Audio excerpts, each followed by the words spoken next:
हाय दोस्तों। तो मैं के एन साहनी फिर से एक नए वीडियो के साथ।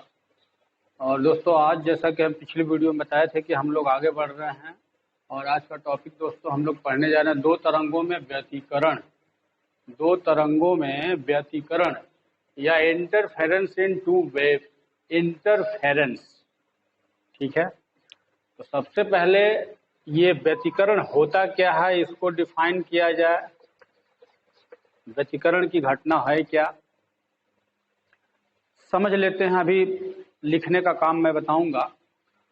दोस्तों देखो, हम लोग अध्यारोपण सिद्धांत में ये पढ़ चुके थे। हम दो तरंगों में पढ़ने, तो चलिए मान लेते हैं कि एक तरंग y1 बराबर a1 साइन 2 पाई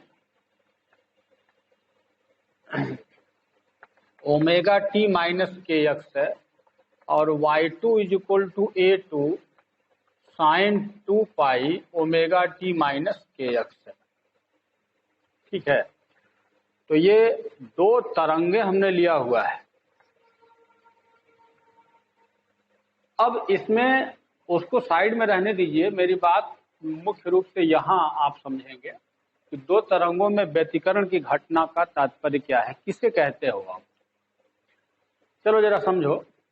इसमें यह बताया गया कि जब दो तरंगे, लेकिन शर्त है कि जो दो तरंगे होनी चाहिए उसकी आवृत्ति, एक बड़ा इंपॉर्टेंट सेक्शन है उसमें, आवृत्ति या फ्रीक्वेंसी का।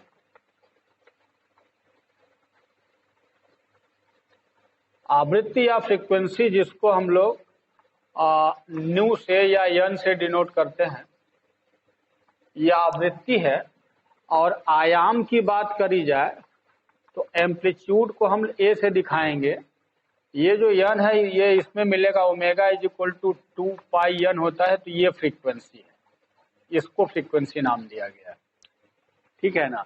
कहीं कहीं इसी को हम लोग न्यू से दिखाते हैं, क्योंकि समझना ज्यादा जरूरी है दोस्तों, इसलिए अभी लिखने का काम बिल्कुल नहीं, पूरी बात पहले समझ लो। तो तरंगों में व्यतिकरण की घटना के लिए अब मेरी बात फिर से सुनिएगा। कहा गया कि जब समान आवृत्ति वाली दो तरंगे एक साथ माध्यम में एक ही दिशा में चलती हैं तो उनके अध्यारोपण से जो नई तरंग उत्पन्न होती है उसका परिणामी इंटेंसिटी जो होती है, यानी कि तीव्रता, परिणामी तीव्रता उन तरंगों की अलग अलग तीव्रताओं से के योग से भिन्न होता है। यानी कि अब पहले तरंग की तीव्रता मान लेते हैं I1 है, दूसरे तरंग की तीव्रता I2 है, तो परिणामी तरंग की तीव्रता I बराबर I1 प्लस I2 होना चाहिए, लेकिन दोस्तों ऐसा नहीं होता। हो भी सकता है लेकिन ऐसा नहीं होता।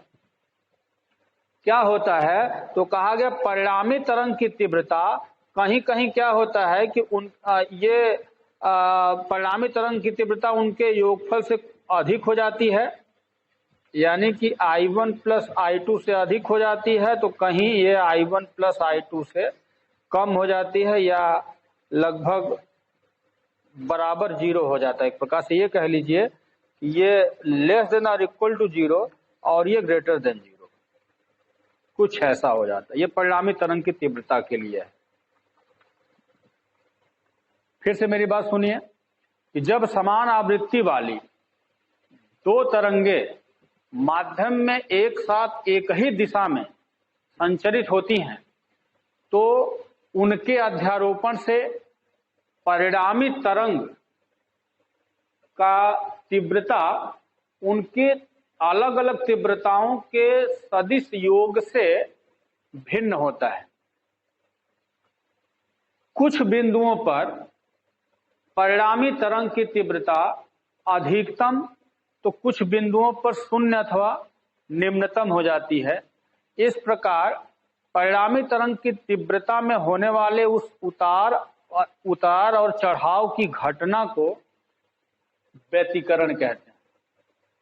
यानी कि तीव्रता इंटेंसिटी में जो चेंज आता है उसी को हम व्यतिकरण की घटना बोलते हैं। इसको हम इंटरफेरेंस कहते हैं। फिर से मेरी बात सुनिएगा, अब आप समझ रहे होंगे, लिखने की बात पे आप आ जाओ कि जब दो समान आवृत्ति वाली तरंगे माध्यम में एक साथ एक ही दिशा में संचरित होती हैं तो उनके अध्यारोपण से माध्यम में उत्पन्न नई तरंग की तीव्रता उन तरंगों के अलग अलग तीव्रताओं के सदिश योग से भिन्न होता है। कुछ बिंदुओं पर परिणामी तरंग की तीव्रता अधिकतम तो कुछ बिंदुओं पर परिणामी तरंग की तीव्रता निम्नतम होती है। इस प्रकार परिणामी तरंग की तीव्रता में होने वाले चढ़ाव एवं उतराव की घटना को व्यतिकरण कहते हैं। उसी में आगे आपको जोड़ना है क्या कि जहां परिणामी तरंग की तीव्रता मैक्सिमम होती है, यानी कि आई मैक्सिमम अगर हो जाए, जब परिणामी तरंग की तीव्रता अधिकतम होती है तो उसको हम बोलते हैं कंस्ट्रक्टिव इंटरफेरेंस,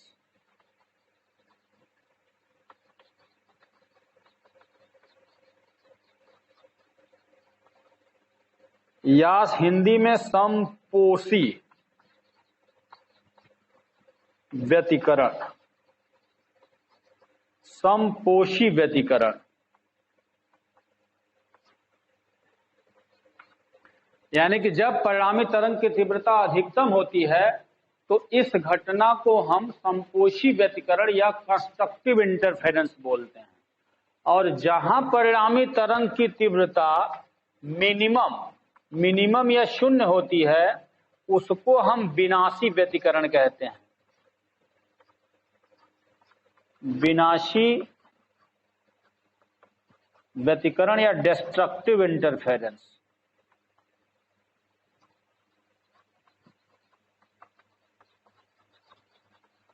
डिस्ट्रक्टिव इंटरफेरेंस बोलेंगे। आपको उसमें जोड़ना, जब लिखोगे आप तो उसमें जोड़ना होगा, ठीक है ना। तो शुरू में फिर से मेरी बात सुन लीजिए, आप मिला लीजिएगा अपना। जब दो समान आवृत्ति वाली तरंगे माध्यम में एक साथ एक ही दिशा में संचरित होती हैं तो उनके अध्यारोपण से उत्पन्न परिणामी तरंग की तीव्रता उनके अलग अलग तीव्रताओं के योग से भिन्न होती हैं। कुछ बिंदुओं पर परिणामी तरंग की तीव्रता अधिकतम तो कुछ बिंदुओं पर परिणामी तरंग की तीव्रता न्यूनतम होती है। इस प्रकार उसकी तीव्रताओं में होने वाले इस चढ़ाव एवं उतराव की घटना को व्यतिकरण कहते हैं। फिर उसी में जोड़ेंगे, तथा जिन बिंदुओं पर परिणामी तरंग की तीव्रता अधिकतम होती है वहां समपोषी व्यतिकरण अथवा कंस्ट्रक्टिव इंटरफेरेंस कहते हैं। अर्थात इन बिंदुओं पर हमें प्रकाशनुमा, अगर अभी लाइट में रहोगे तो ये प्रकाशनुमा चमकीला दिखाई देगा, अभी बाद में तथा जिन बिंदुओं पर परिणामी तरंग की तीव्रता न्यूनतम अथवा शून्य होती है उसे विनाशी व्यतिकरण या डिस्ट्रक्टिव इंटरफेरेंस कहते हैं। समझ में आ गई बात। और व्यतिकरण की घटना प्रकाश में देखने को मिलती है और जिसे हम लोग अभी पढ़ेंगे इसके ठीक आगे, प्रकाश में। इंग्लिश मीडियम स्टूडेंट पूरी बात फिर से मेरी बात ध्यान से सुनेंगे। इंग्लिश मीडियम स्टूडेंट, पहले इंटरफेरेंस के केस में when two waves of same frequencies propagate in a medium in one direction, in the same direction, then due to the interference of both the waves, the intensity of resultant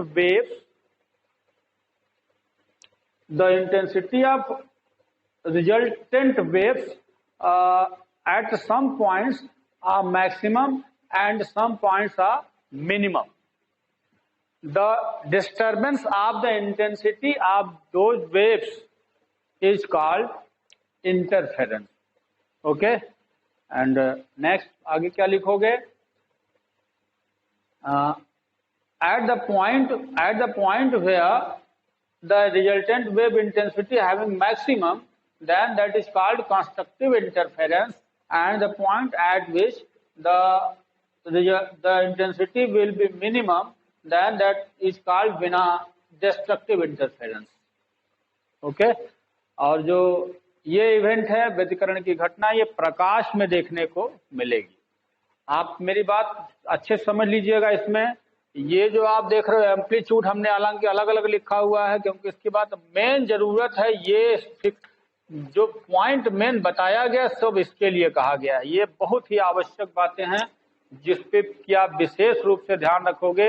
आवृत्ति ठीक बराबर होनी चाहिए, main शर्त है ये। व्यतिकरण की घटना के लिए मुख्य शर्त यही है कि दोनों तरंगों की आवृत्ति यानी कि फ्रीक्वेंसीज जो है वो सेम होनी चाहिए, क्योंकि अगर ऐसा नहीं हुआ तो व्यतिकरण की घटना नहीं घटेगी। दोस्तों अभी भी व्यतिकरण को समझने के लिए धीरे धीरे चैप्टर में आगे बढ़ोगे तब ज्यादा समझ में आएगा, क्योंकि अभी थोड़ा ये सब हम लोग न देखने वाली चीजें हैं इसलिए प्रॉब्लम होती है। लेकिन धीरे धीरे आप बने रहोगे, वीडियो में अंत तक बने रहोगे तो ही अच्छा फील करोगे। क्योंकि देखो बीच कोई भी चीज देखो तो अब मैं बार बार बोलता हूं कि वीडियो देखने से पहले अपने समय पहले निकालो, देखो वीडियो कितने समय का है। समय देखने के बाद पहले खाली हो जाओ, आराम से तब खोलो उसको। ये ना कि आधा अधूरा समझो बीच में से क्विट करो तो फिर कोई मजा नहीं है। ऐसे लोगों के लिए नहीं है वीडियो, मत देखिए। बल्कि ऐसे लोगों को देखने से कोई फायदा नहीं भाई। हमें जरूरी नहीं है कि माँ ढेर सारे देखो, भीड़ हमको मचाने से ही मतलब है। जो लोग जुड़े हुए हैं ढंग से पढ़ें, कॉन्टिन्यूअस पढ़ें।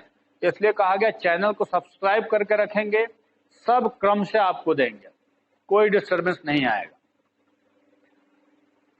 तो ये अभी मैंने लिखने वाली बात व्यतिकरण किसे कहते हैं ये मैंने समझा दिया आपको, ठीक है। लेकिन व्यतिकरण की घटना के लिए कुछ जो एक दो पॉइंट है बड़े आवश्यक हैं। आइए चलते हैं जरा, इसमें क्या है। 2 पॉइंट है दोस्तों इसके लिए आवश्यक रूप से, जो कि 1 मार्क क्वेश्चन में पूछे जाते हैं।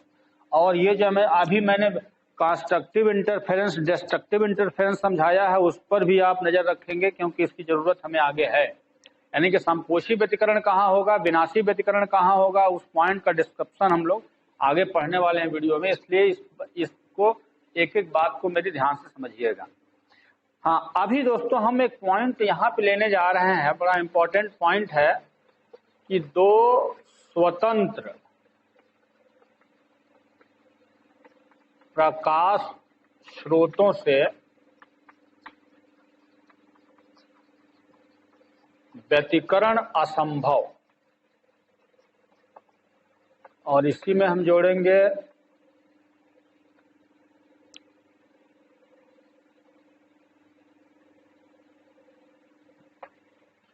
एक वर्ड है अभी मैं बता रहा हूं,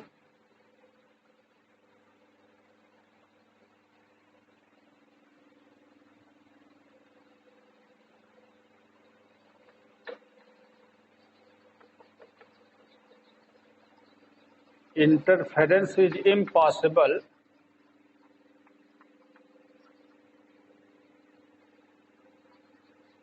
by 2 independent light sources।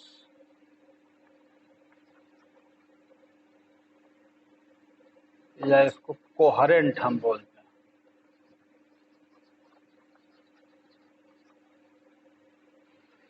Hindi में इसको हम बोलते हैं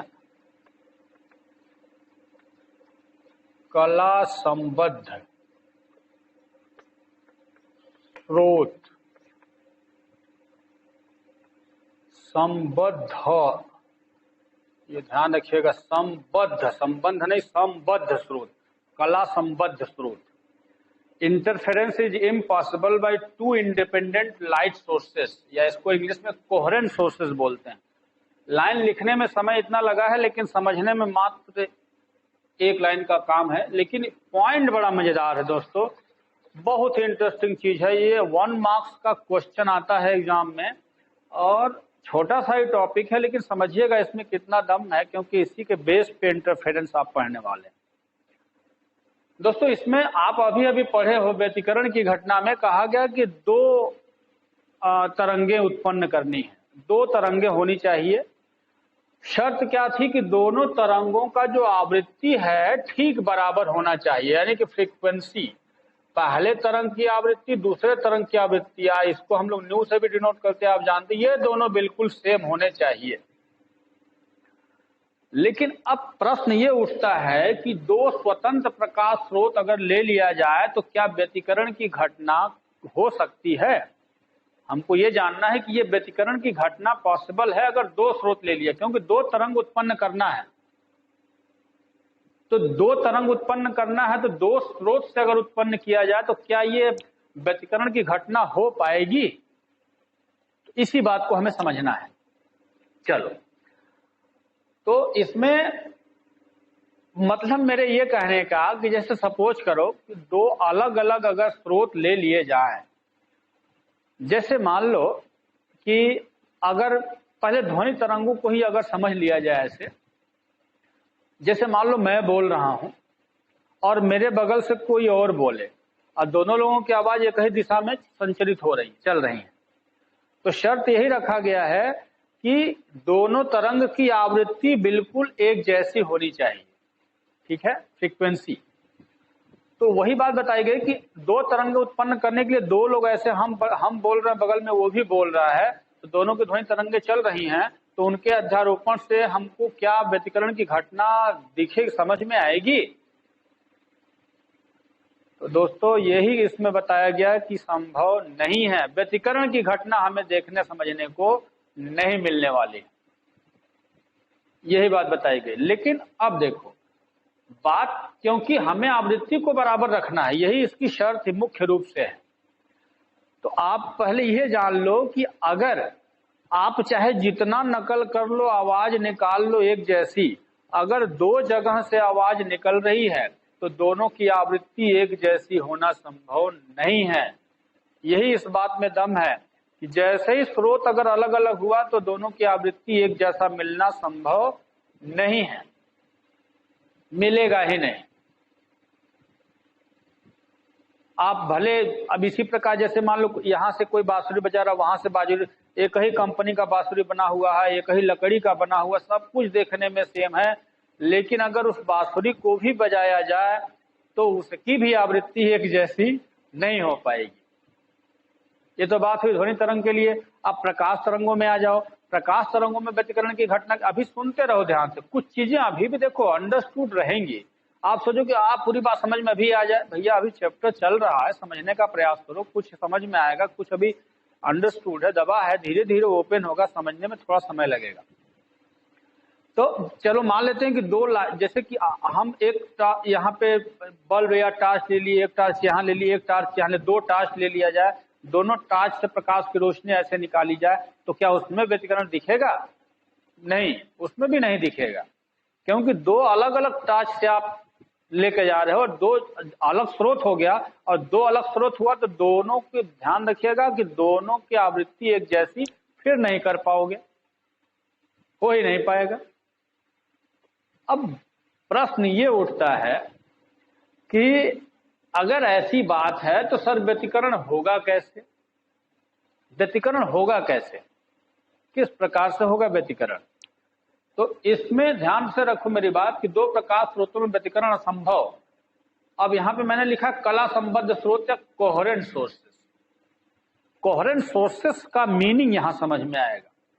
तो कला संबद्ध का मतलब यहां पे कि कला संबद्ध स्रोत, अब देखो पहले इस टॉपिक में मैंने बता दिया कि दो अलग अलग स्रोत से अगर निकलेंगे तरंगे तो व्यतिकरण की घटना संभव नहीं है। तो अब बात फंस गई कि सर तब व्यतिकरण की घटना होगी कैसे, कैसे व्यतिकरण होगी? तो अब जरा सोचो इसमें, अब यहां पे माइंड लगाया था, अभी आप पढ़ेंगे यंग्स डबल स्लिट एक्सपेरिमेंट, बड़ा इंपॉर्टेंट चीज वो भी है। यंग्स, ये यंग एक साइंटिस्ट का नाम है, तो इन्होंने अपना दिमाग लगाया। अब जरा सोचो यहां से कि शर्त यही है कि आवृत्ति बराबर होना चाहिए, बराबर रहेगा तभी व्यतिकरण की घटना घटेगी, और स्रोत अलग अलग हुआ तो उसमें आवृत्ति बराबर नहीं होगी, तो होगा काम कैसे, कैसे बनेगा? तो यंग एक साइंटिस्ट है, उनका दिमाग चला, उन्होंने एक काम किया कि एक ही टार्च या एक ही बल्ब लेकर के इससे प्रकाश निकलेगा, और यहाँ पे एक पहले दफ्ती का टुकड़ा रखा और कुछ दूरी पर एक और दफ्ती का टुकड़ा लेकर के 2 छिद्र कर दिया। अभी इसको और डिटेल में बताने वाला हूं, आगे हम बताएंगे, लेकिन पहले इसका मतलब समझ लो। यहाँ पे तो दिमाग ये लगाया कि अगर एक ही स्रोत है यहाँ पे, इससे लाइट निकले तो ये लाइट निकलेगी तो ऐसे मान लो कभी मैक्सिमम मिनिमम मैक्सिमम ऐसे चलते चलते यहाँ तक पहुंचेगी, और लेकिन जब यहाँ पहुंचेगा तो ये लाइट सोर्स यहाँ से भी निकलना शुरू हुआ, यहाँ से भी निकलना शुरू हुआ। अब जरा ध्यान से देखो, यहां से अब 2 तरंगे निकलने लगी। आपको याद होगा हाइगेंस का द्वितीयक तरंग का सिद्धांत, एक छिद्र से अगर निकल रहा है ये तरंग, प्रकाश तरंग यहां तक आई, अब वही प्रकाश तरंगों को 2 भाग में बांट दिया गया, तो 2 छिद्र से निकाल के आगे बढ़ा दिया गया। और जब 2 छिद्र से आगे बढ़ेगा तो ध्यान रखना कि ये जो S1 और S2 ये 2 अलग अलग छिद्रों से प्रकाश निकल गए, तो 2 स्रोत का काम करने लगेगा। अब ये 2 जगह से निकलने लगे, लेकिन है एक ही सोर्स से निकला हुआ है एक ही जगह से, तो आप इसको 2 भागों में चाहे 10 भागों में बांट दीजिए, उसकी आवृत्ति में कोई चेंज नहीं होगा, आवृत्ति बिल्कुल सेम आगे जाने वाली है। तो इसका मतलब अब यहीं से काम बन गया, अब ये दोनों 2 स्रोत का काम करने लगे, और 2 स्रोत भी बन गया, लेकिन दोनों स्रोतों से निकलने वाले जो प्रकाश तरंगे हैं दोस्तों, उसकी आवृत्ति में कोई अंतर नहीं आएगा, क्योंकि एक ही स्रोत से निकला हुआ है। बन गई बात ना। अब आप सोचो कि कहा गया ना कि दो स्रोत होना चाहिए, 2 स्रोत हो गया, आवृत्ति बिल्कुल समान होना चाहिए, हो गया बिल्कुल समान, बन गई बात। और अब इस स्रोत को आगे बढ़ाओगे प्रकाश, तो इसमें व्यतिकरण की घटना होगी, और कैसे होगी इसको मैं बताऊंगा आपको। यंग्स डबल स्लिट एक्सपेरिमेंट एक है, इसमें मैं आपको समझाऊंगा इसको, अभी यहाँ पे अंडरस्टूड रहेगा, ये ध्यान से ऐसे रहने दीजिए। तो अब देखो, अब मेरी बात अब रिपीट फिर से होगी। कहा गया कि 2 स्वतंत्र प्रकाश स्रोतों से व्यतिकरण संभव नहीं है, यानी कि 2 अलग अलग स्रोत से अगर प्रकाश निकलता तब व्यतिकरण नहीं होता। उस कमी को पूरा कर लिया गया। ऐसे एक ही स्रोत से प्रकाश तरंगें निकली, 2 स्रोत में बांट दिया गया, तो दोनों की आवृत्ति बिल्कुल एक जैसी होगी, इसलिए व्यतिकरण की घटना हो जाएगी। तो इस हेडिंग के अंतर्गत आपको क्या लिखना है, मेरी बात पूरा समझिएगा, तब आप अपना नोट्स बनाइएगा। समझ में आया? उसका जिक्र पहले करेंगे, करने के बाद तब यहां से ये समझाएंगे कि इसका मतलब जब एक ही स्रोत से निकलने वाली तरंगों को 2 भाग में बांट दिया जाए, और तब 2 बिंदुओं से जो तरंगें उत्पन्न होंगी उनकी आवृत्ति एक जैसी होगी। और जब आवृत्ति एक जैसी होगी तो कहा जाता है कि उसके कलांतर स्थिर रहता है। कलांतर, कला में अंतर, ये कलांतर जो बोलते हैं इसको कला में अंतर। तो कलांतर बिल्कुल ये सारे पॉइंट्स दोस्तों आपको जाना पड़ेगा 11th क्लास में। 11th क्लास में समय बताया हूं आपको। तो उसमें कलांतर क्या होता है वो फिक्स होना चाहिए। और जब 2 स्रोत से चलने वाली तरंगों के कलांतर स्थिर होंगे, तो कलांतर स्थिर होने का मतलब ये तभी होगा जब आवृत्ति एक जैसी होगी, और अगर दोनों की आवृत्ति एक जैसी है तो कलांतर स्थिर होगा। और जब कलांतर स्थिर होता है तो ऐसे स्रोत का नाम है कला संबद्ध स्रोत या कोहेरेंट सोर्सेस। लिखना है केवल एक ही लाइन का है। कोहेरेंट सोर्सेस का मतलब, यहाँ पे कला संबद्ध स्रोत का मतलब यह हुआ कि जब 2 स्रोतों से निकलने वाली तरंगों के बीच कलांतर स्थिर हो तो उसे कला संबद्ध स्रोत कहते हैं। If phase difference of 2 sources waves are constant then that is called coherent sources. ठीक है, यानी कि जब 2 प्रकाश स्रोतों से निकलने वाली तरंगों के बीच कलांतर स्थिर हो तो उसे कला संबद्ध स्रोत कहते हैं। लिखने का बस एक ही लाइन का है। When the phase difference of 2 sources waves are constant, then that is called coherent sources। समझ में आ गई बात? तो ये स्थिर हो गया, तब इसीलिए इन दोनों को बोला जाता है कला संबद्ध स्रोत या कोहेरेंट, इन्हीं को बोला गया कोहेरेंट सोर्सेस। कोहेरेंट सोर्सेस होना जरूरी है व्यतिकरण की घटना में, और ये तभी होगा जब एक ही स्रोत से निकलने वाली तरंगों को 2 पार्ट में बांट लिया जाए। आई थिंक अब समझ में आ गया होगा इस हेडिंग का मतलब। ठीक है, चलिए अब इस बात को आगे बढ़ाते हैं। एक पॉइंट नेक्स्ट हम लोग और लेते हैं दोस्तों। अब यहाँ पे वो भी 2 मार्क्स का पूछा जाता है, वो हेडिंग आपके एग्जाम में क्या है कि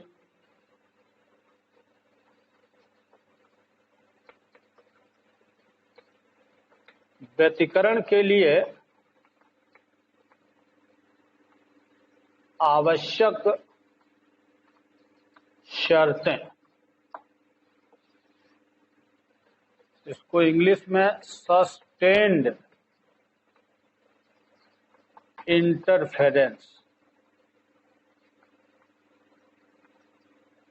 सस्टेन्ड इंटरफेरेंस ऑफ लाइट,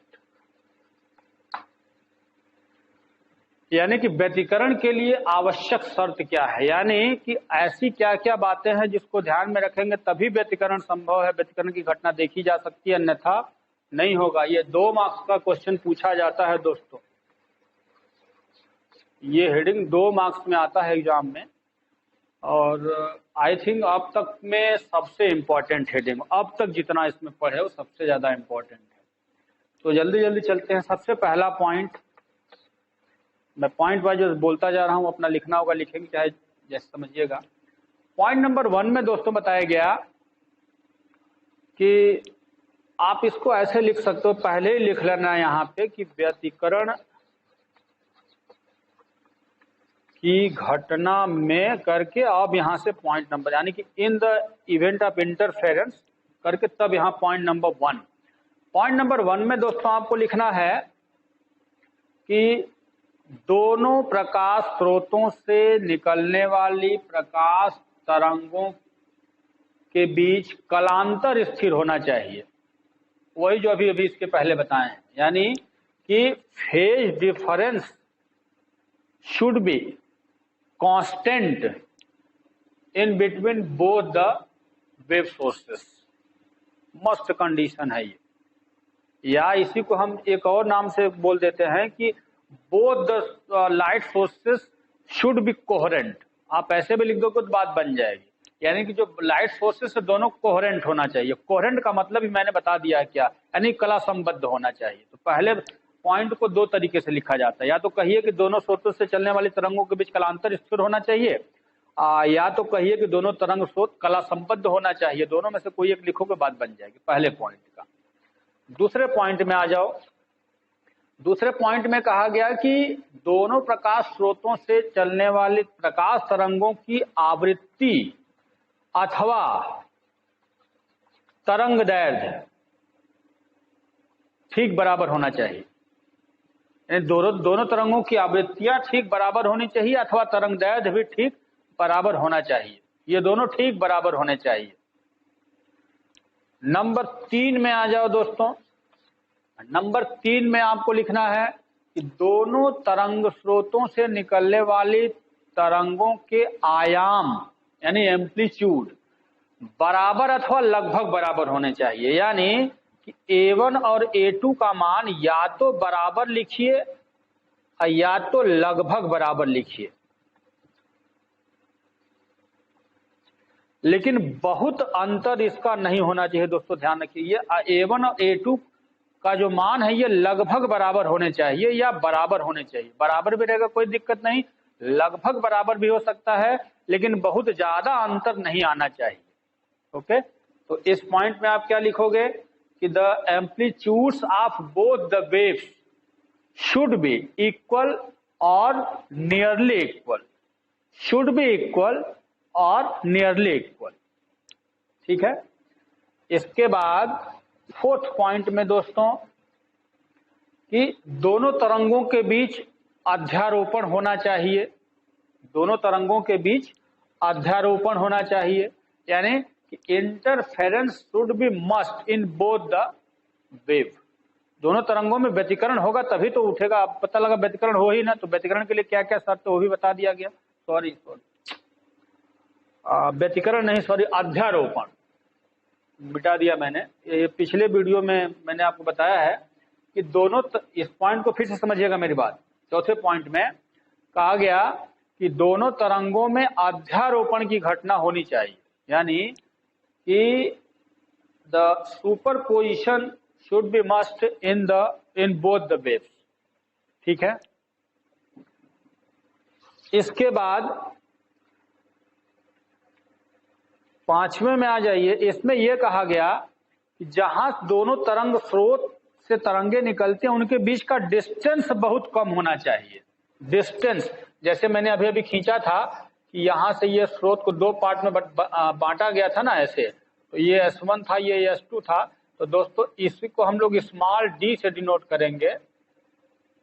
ये दोनों छिद्रों के बीच की दूरी है जहां से तरंग निकल रहे हैं, ये स्मॉल d है। ये तो ये कहा गया कि बहुत ही कम होना चाहिए, यानी कि small d is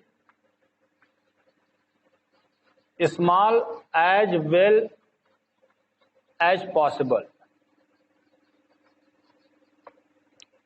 small d is small as well as possible, मतलब जितना संभव हो सके कम से कम रखना। इनके बीच का डिस्टेंस बहुत ज्यादा नहीं, कम से कम, मतलब बहुत करीब होता है। एक्चुअल में जो इंटरफेरेंस की घटना में दोस्तों बहुत ही करीब मिलीमीटर तक ये होता है डिस्टेंस, ये जान लो। बहुत ही पास रखा जाता है इसको। क्यों रखा जाता है, कुछ बातें अभी धीरे धीरे और समझ में आएंगी आपको, ठीक है।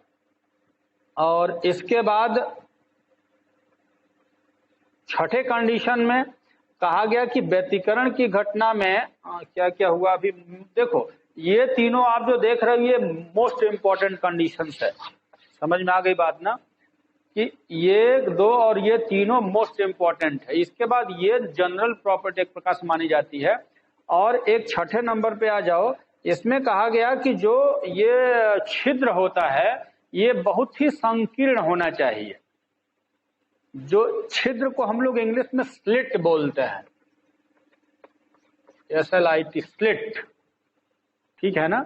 तो ये जो छिद्र है जहां से प्रकाश तरंगे निकलेंगी वो बहुत ही संकीर्ण होना चाहिए। संकीर्ण मतलब जानते हो तो सकरा होता है, सकरा, बहुत ही पतला सुराग होता है।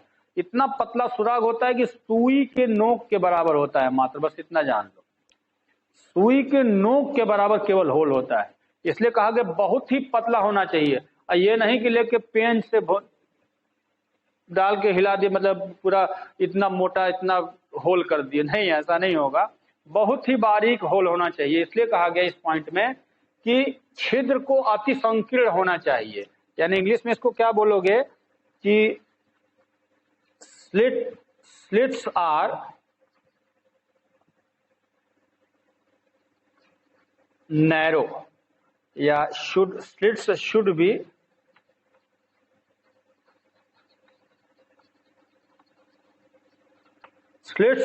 be narrow, यानी कि बहुत ही अत्यंत संकीर्ण होना चाहिए, बारीक होना चाहिए। अब एक पॉइंट और है लेकिन इसकी जरूरत इसमें नहीं है दोस्तों। यहाँ पे एक पर्दा लगाया जाता है जहां पे इंटरफेरेंस चाहिए, वो कैपिटल D होता है, वो थोड़ा बड़ा होना चाहिए लेकिन उसकी जरूरत नहीं। आप अगर लिखोगे इस पॉइंट के अंदर, फिर से मेरी बात सुनो, क्या क्या करना है।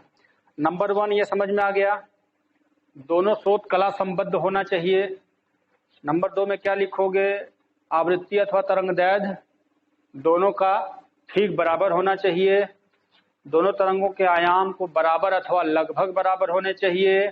और इसके बाद ये लिख लेना कि दोनों स्रोतों के बीच की दूरी अति निकट होने चाहिए। और इसके बाद ये लिख लेना कि दोनों छिद्र अत्यंत संकीर्ण होना चाहिए, ठीक है। और इसको लेके लास्ट में चले जाना, या इसको हटा भी दोगे कोई दिक्कत नहीं। हमारे लिए 1 2 3 4 5 ये सारे मोस्ट इंपॉर्टेंट कंडीशन है। तो ये याद रख लीजिएगा, 2 मार्क्स का पूछा जाता है कि व्यतिकरण के लिए आवश्यक शर्त क्या है, यानी कि sustained interference of light. Okay, तो दोस्तों ये हमने आपको कुछ चीजें समझा के भी रखा हुआ है। लेकिन अभी भी अब दोस्तों हम जो नेक्स्ट वीडियो में देखने वाले हैं, नेक्स्ट वीडियो में दोस्तों हम लोग ये देखेंगे कि इस बात को यंग ने अपने एक्सपेरिमेंट में कैसे शो किया हुआ। बड़ा अच्छा टॉपिक है दोस्तों, नेक्स्ट वीडियो छोड़िएगा नहीं, क्योंकि उसमें एक्चुअल में आपको व्यतिकरण होता क्या है, अब तक तो केवल सुन रहे हो ना, लेकिन उस वीडियो में हम लोग एक्चुअल में व्यतिकरण क्या होता है ये जानेंगे। इसलिए नेक्स्ट वीडियो आपके लिए सबसे ज्यादा इंपॉर्टेंट होगा। उसमें लिखना बहुत कम है, समझना ज्यादा है। पूरी बात समझ में आ जाएगी, जितना इसके पहले तक आपको बताया गया है पूरी बात वहां समझ में आएगी। ठीक है दोस्तों, तो फिर मिलेंगे हम नेक्स्ट वीडियो में, तब तक के लिए थैंक यू, नमस्कार।